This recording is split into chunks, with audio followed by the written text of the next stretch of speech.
Okay, so I understand Jordan Peele's directorial debut Get Out was heavily centered on racial themes that took on this unique perspective on social situations and encounters that many marginalized people go through. But for how personal Peele's story was to him and his experiences living in the hotly divisive culture of America, I actually felt the film spoke more broadly than that. In fact, I found it to be a pretty realistic depiction of human interaction in general. As a comedian, Peele naturally has a more astutely observant eye for social norms and behaviours that us regular folk don't usually think about in our everyday lives. And while my last few videos focus so much on morality and depravity in civilized society, it's refreshing to look at something that has a much more grounded, relatable interpretation of the ordinary world. Bar certain things I can't obviously attest for. After all, as a white middle-class man, the only thing that prevents me from having peak perfect social privilege is that I look like Elijah Wood if he were kicked in the face.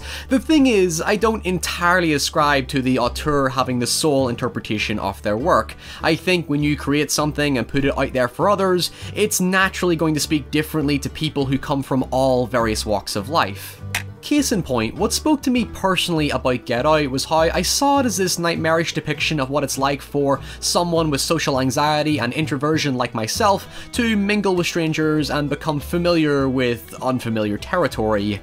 I think underneath the social themes Peele addresses in Get Out and his recent film, the topic of this video, Us, which I will get to momentarily, is his vulnerability. This sense of disconnect or alienation, a feeling of imposter syndrome or being so outside your own comfort zone both internally and externally that you feel somewhat disillusioned by the world. Us spoke closer to that uncertain shadow that follows us, that instinct that something isn't right about ourselves, that we hide so much behind masks and personas that prevent people from truly knowing the real us. So let's talk about it.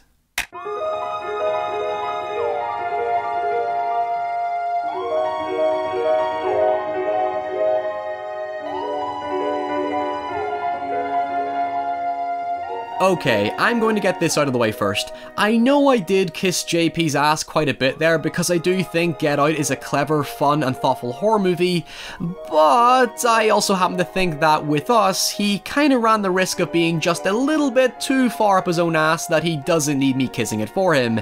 Peele knows that he's clever, and I find it just a little condescending when a filmmaker's overconfidence is projected into their work to the point of borderline pretension, where it begins to think it's something it's not, and that ultimately became the main issue I had with Us. With the polarizing response to his involvement in the Twilight Zone reboot, there's a bit of showmanship from him that worryingly mirrors what happened to M. Night Shyamalan after The Sixth Sense was circle-jerked by critics and audiences as an instant classic. Of course, this isn't Peele's fault. I think internet hyperbole is one hell of a drug when most creators just want to make things that interest them without being placed on a pressurizing podium of unrealistic expectations. Contrary to all the positive things I'm about to say about Us thematically as a film about privilege, it felt like the kind of film our movie details would bust a nut over, rather than something that felt as tightly constructed as Get Out. And really, this all comes down to one core issue. Peele sets up all these abstract ideas and then proceeds to throw a contrived exposition dump that I felt completely undoes everything symbolic about the film. But for context, I will only be able to address this when we get to that later in the video, so bear with me here. Simply put, justifying this entire high-concept ordeal as just some government experiment gone wrong feels like a cheap cop-out that was inevitably going to disappoint anyway. In fairness, Peele was stuck between a rock and a hard place. He was either going to give you an answer that would never meet the expectations of its provocative setup, and there's no way in hell he was going to bypass criticism if he didn't give audiences something to explain all the madness.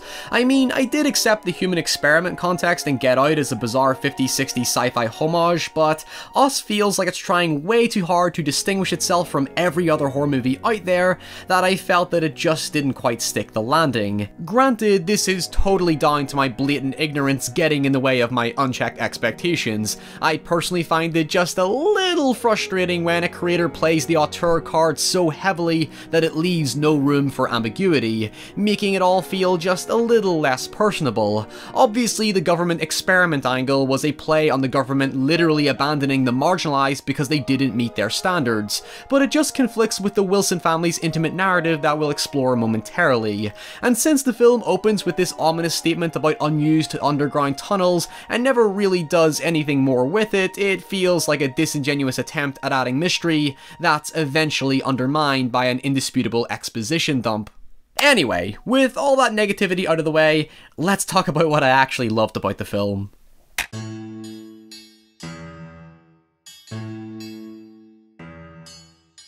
Bear in mind, when we talk about horror, it doesn't just have to be from an atmospheric perspective. We're looking at us from Jordan Peele's narrative intentions, which is this profound point about privilege. Basically, he presents the horror like this: for us to have what we want, someone needs to suffer. It speaks about the need for materialism to make your home feel like a castle, or to create the illusion that man has power.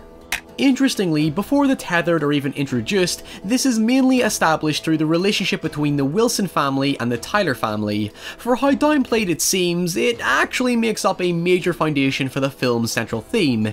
It never directly calls it a conflict, but like when I said people hide behind masks and personas, it's that kind of relationship where you get on well with people, but that's not to say you don't have prejudices or gossip to share about them behind their back.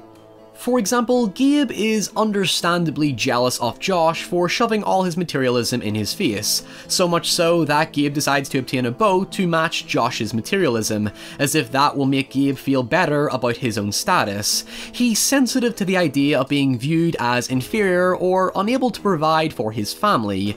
Gabe is a victim to the notion that materialism is a reflection of your status, yet it really isn't, because it has no reflection on his character, where he's shown to be a kind, caring father who just wants to bring happiness to his family. He feels challenged by some sort of alpha male status, that being a man who's just a flat-out douchebag, represented in how his tethered self acts more like a monkey than a man.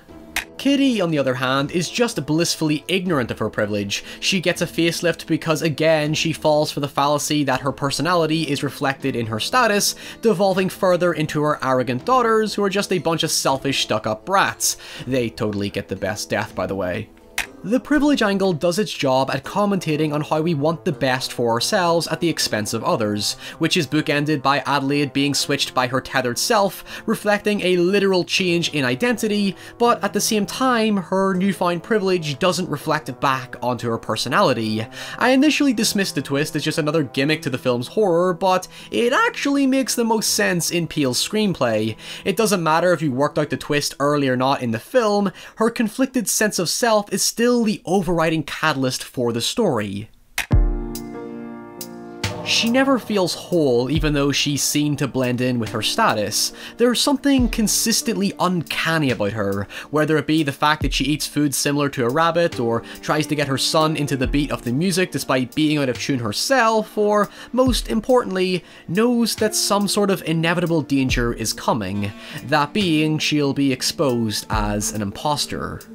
That was the element to the horror that actually got to me. She keeps saying something doesn't feel right, but that's completely abstract. That's not quantifiable. There's no sense as to what she's actually afraid of. There's a tension, but we don't know what it is. Even when the Tethered finally show up, we don't really know what they are or what they truly mean. And that's exactly why the climactic explanation pissed me off. It completely ruins their mystique and the idea that they seem more figurative than real. I simply felt it sucked all the curiosity out of the film because there, you have an answer to your questions. There's nothing left to interpret because Peele wants his commentary to be as precise as possible. The Tethered have a kind of Michael Myers thing going on. Are they human? Are they totally misunderstood? Or are they just some force of evil? The way I saw them at first is that they were a mirror manifestation of each character's fears, or more so, the Tethered essentially being better versions of themselves. You have the daughter, for example, questioning her talents as an athlete that's resolved by her being trusted with her maturity through driving. You have the father going up against the stronger breadwinner version of himself, resolved by killing him with the very materialism that has made him feel weak. And then you have the son, who is going through a similar identity crisis as the mother, who finds strength within himself by regaining control of his tether. However, Adelaide pretty much defines the family's shadows. Since she herself is already a shadow to begin with, it shows us how our fears could be hiding in plain sight. The family try to run away from their shadows, but their shadows are, well, literally tethered to them, so the only way to resolve the conflict is to confront it. And yeah, sure, while this is pretty much the typical expectation for these kinds of stories, it's interesting that the only thing they're truly fighting is themselves. Although in this respect, I guess you could say those that die at the hands of their tether do so because they don't confront the truth or are being punished for taking their lives for granted or something like that. Either way, it does call upon the blatant quote that the man carries saying Jeremiah 11. There's no point in me smugly explaining it when all it requires is a quick Google search to get an answer, but Rosie Fletcher of Den of Geeks summarizes it in a far more elegant manner in how the biblical chapter was a warning about worshipping false idols, which in itself is reflected through the character's overdependence on materialism and technology. You know, fuck the police. Ophelia, call the police. Sure. Playing F the Police by NWA. The police coming straight from the underground. I know folks will say that I didn't talk all that much about what made Us scary, but putting aside its vague cultural definition, Us represents us with a look at ourselves. That was a weird statement. There's something about how much of our existence is defined by the things around us than for the people we truly are. It's cynical towards how comfortable we've become with all the stuff we take for granted without necessarily having to preach about those forgotten by an elitist society. Us is like a Rorschach test. I don't think it has some definitive, unquestionable truth to it. It's more hypothetical than that, and completely based on your own perception of the world. It's less like a window into reality to confront us with horror, and instead it's a mirror into ourselves, and how we conform and behave in reality, unconsciously aware that so much of what we do for the betterment of ourselves, mentally and physically, can be at the cost of something or someone who we're totally oblivious to.